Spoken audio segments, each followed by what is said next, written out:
नमस्कार, सभी EPS 95 pension धारकों का स्वागत है। जी हां दोस्तों, पेंशन धारकों के लिए बहुत ही बड़ी खबर है। पेंशन धारक लगातार लंबे समय से पेंशन बढ़ोतरी को लेकर संघर्ष कर रहे थे और उसी के संघर्ष को देखते हुए पेंशन धारकों के लिए एक बड़ी खबर आ रही है, क्योंकि पेंशन धारक जो पेंशन बढ़ोतरी की मांगे थी वो लगातार लंबे समय से पिछले 6-7 सालों से लगातार पेंशन बढ़ोतरी का इंतजार कर रही थी।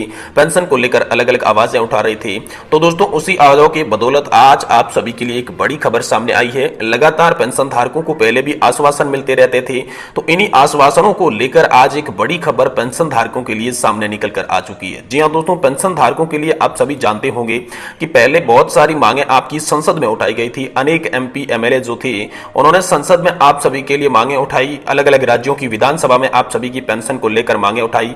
तो दोस्तों, आखिर में आप सभी की पेंशन को लेकर उठाई गई मांगों पर क्या निर्णय हुआ है और हाल फिलहाल में आप सभी की पेंशन पर क्या निर्णय होने वाला है, इसको लेकर हम आज की इस वीडियो में पूरी की पूरी बात करेंगे। साथ ही साथ दोस्तों, ईपीएस 95 पेंशन से जुड़ी तमाम छोटी बड़ी आज की खबरों को इस वीडियो के अंदर हम कवर करने वाले हैं, जिस पर आप सभी के लिए ब्याज दरों पर फैसला हो गया, आपकी पेंशन बढ़ोतरी का मुद्दा हो गया।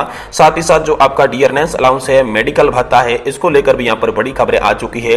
कर्मचारी भविष्य निधि संगठन जो है उसने नए रूल क्या जारी किए हैं, नए नियम क्या लगाए गए हैं। साथ ही आपकी जो 15,000 रुपए की बेसिक सैलरी लिमिट थी उसको लेकर क्या बड़ा फैसला हुआ है और जो आपके केस कोर्ट्स में चल रहे थे उसको लेकर क्या बड़ा फैसला हुआ है। ऐसी तमाम छोटी बड़ी जानकारी जो है वो आज की इस वीडियो में हम आपको बताने वाले हैं। इसीलिए दोस्तों, पेंशन धारकों से ये निवेदन रहेगा कि जो भी पेंशन धारक है वो कृपया इस वीडियो को लास्ट तक कंटिन्यूअसली जरूर देखें, क्योंकि आप अगर इस वीडियो को स्किप करके देखेंगे तो पेंशन धारकों के लिए क्या बड़ी खबर है वो आपको पता नहीं चल पाएगी, जिससे आप वंचित रह जाएंगे, आप पूरी जानकारी नहीं ले पाएंगे और अधूरी जानकारी से आपको भी ऐसा लगेगा कि ये तो बिल्कुल सच बात नहीं है, ये भी फ्रॉड है। तो आप जानकारी को पूरा देखेंगे तभी आपको समझ में आएगा कि आखिर क्या मामला है और पेंशन पर क्या बड़ी खबरें हैं।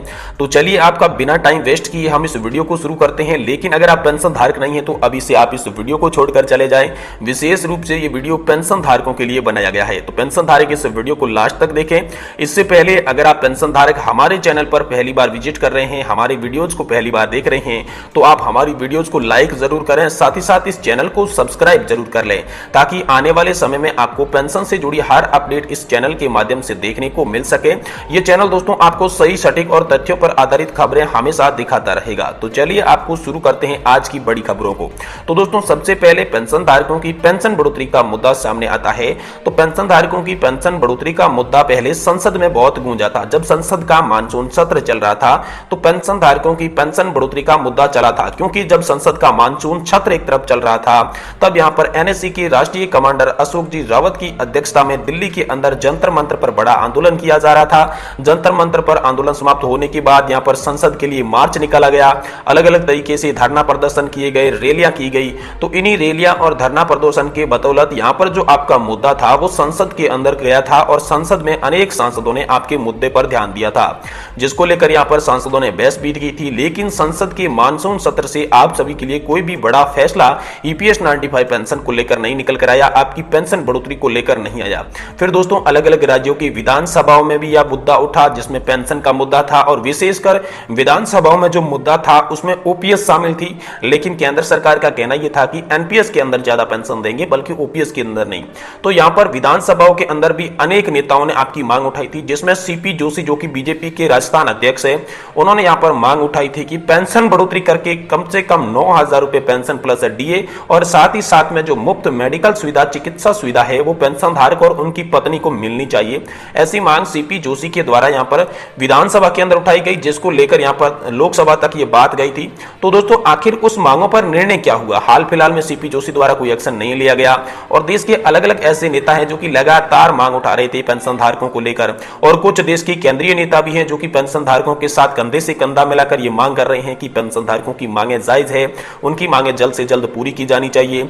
जिसमें हित चिंतक के रूप में पेंशन धारकों की जो हित चिंतक कही जाती है, हेमा मालिनी जी, उन्होंने भी कई बार ज्ञापन दिया। जिसके बाद यहां पर राजनाथ सिंह जी भी निकलकर सामने आए। रक्षा मंत्री राजनाथ सिंह जी ने यहां पर एक ज्ञापन सौंपा था लोकसभा के अंदर, क्योंकि रक्षा मंत्री राजनाथ सिंह जो अशोक जी रावत थे वो 2 बार मिले थे रक्षा मंत्री राजनाथ सिंह को। एक बार उनके आवास पे मिले थे, जिसके बाद दिल्ली आवास के बाद उन्होंने ज्ञापन भी सौंपा था। तो 2 बार जब रक्षा मंत्री जी से इस मुद्दे पर बात की गई थी तो रक्षा मंत्री जी के जहन में यह मुद्दा आया और रक्षा मंत्री ने यहां पर कैबिनेट की बैठक जो हुई थी उस कैबिनेट की बैठक के अंदर इस मुद्दे को रखा था। तो इस मुद्दे पर वहां पर भी चर्चा हुई थी। जिसके बाद मानसून सत्र समाप्त हो गया, लेकिन मानसून सत्र के अंदर आप सभी की पेंशन पर कोई बड़ा फैसला नहीं हुआ। तो जिसके बाद पेंशन धारकों ने लगातार एक एक करके 47 जो याचिकाएं थी वो सुप्रीम कोर्ट में लगा दी थी। तो सुप्रीम कोर्ट ने इस मामले की सुनवाई तो की, लेकिन जो अंतिम फैसला आया था उसने उसे सुरक्षित रख लिया और एक बार फिर से सुप्रीम कोर्ट ने यही आदेश जारी किया था कि जो पहले 67 याचिकाओं पर सुनवाई करके 4 नवंबर 2022 को फैसला दिया गया था, जिसमें 15,000 रुपए की बेसिक सैलरी लिमिट की जो सीमा थी उसे खत्म कर दिया गया था, तो उसी भी तरीके से 4 नवंबर 2022 के निर्णय के तरीके से एक बार फिर से 3 जजों की बेंच गठित की जाएगी, क्योंकि उसी निर्णय को 3 जजों की बेंच के द्वारा दिया गया। पेंशन के मामले थे उसको 3 जजों की बेंच के द्वारा निपटारा किया गया। तो एक बार फिर से 3 जजों की बेंच का गठन का कार्य यहां पर जो था उसके लिए आदेश दिया था मुख्य न्यायाधीश ने। तो 3 जजों की बेंच का गठन का कार्य लगभग पूरा हो चुका है, लेकिन आधिकारिक तौर पर आप सभी के लिए कोई आदेश नहीं आया है। 3 जजों की बेंच पूरी हो सकती है, लेकिन आपके लिए जो फैसला है वो कब तक आएगा, मुख्य इंपोर्टेंट बात यही है। तो फैसला आप सभी के लिए 2024 से पहले आने की पूरी संभावना जताई जा रही है। अब बात करते हैं कि सरकार की तरफ से आपकी पेंशन बढ़ोतरी को लेकर क्या बड़ी खबर आ रही है, क्या राय है, आखिर सरकार कब तक पेंशन बढ़ाएगी, इसको लेकर चलिए बात करते हैं। तो सरकार की बात की जाए तो दोस्तों सरकार के जहन में सबसे पहले यही है कि 2023 की एंडिंग या फिर 2024 की शुरुआती में जो कि राज्यों के अंदर विधानसभा के चुनाव होने हैं वह मुद्दा बहुत बड़ा है, और विधानसभा के बाद आम लोकसभा चुनाव 2024 होने वाला वह मुद्दा भी यहां पर पेंशन धारकों का जो मुद्दा है वो बड़ा हो जाता है। अब केंद्र सरकार के जहन में आखिर ये मुद्दा आया कैसे, इसके बारे में मैं अगर आपको बताऊं तो यहां पर पहले कमांडर अशोक जी रावत ने एक प्रेस वार्ता के दौरान और टीवी चैनल से बातचीत में यह साफ कर दिया था कि सितंबर एंड तक का टाइम जो है वो सरकार को दिया जाता है। अगर सितंबर पूरा होते होते सरकार ईपीएस 95 पेंशन धारकों की जो मांगे हैं उस पर एक्शन लेती है, पेंशन बढ़ोतरी करती है, तो सरकार के लिए ठीक रहेगा।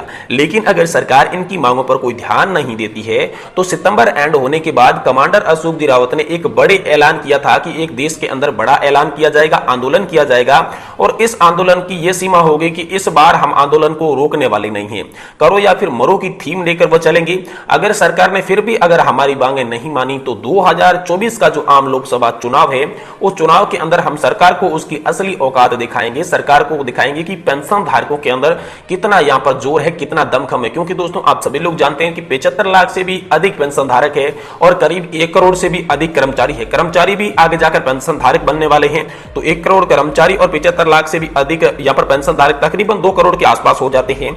और एक पेंशन धारक जो कि घर का मुखिया होता है, बड़ा होता है, कर्मचारी है वो भी घर का बड़ा होता है, समझदार होता है।